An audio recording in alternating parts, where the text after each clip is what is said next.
Bobo che, bobo muso, bobo korobale, demiseni ma koroba farale nyanga baka jana na rajo badea.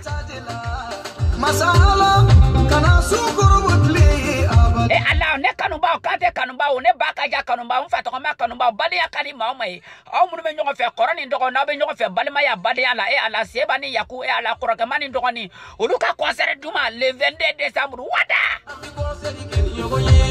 Anti dumini ke nyongo.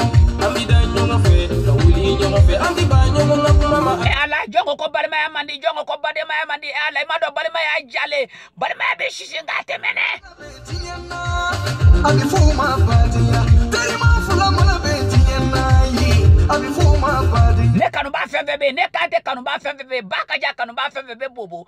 Ala bobo jula so aye wuli aka jo sebani yakuba. Balima ma flaka fo kube concert ke ala fe nyume kali ko bo. Wa au munu meta o fene u balima do ye. Wada wada.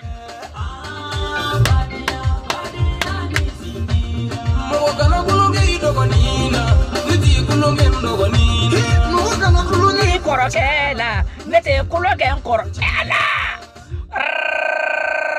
Jo badea. Le 20 décembre, le 22 décembre, I love you Seba, I love you Yakuba, I love you everybody.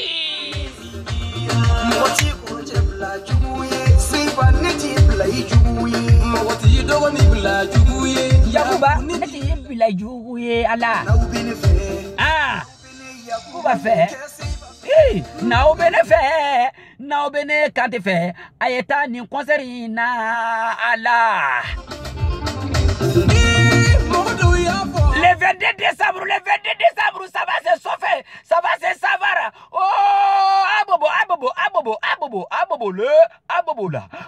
la, kada kabobo, heta kugu daka dugu down.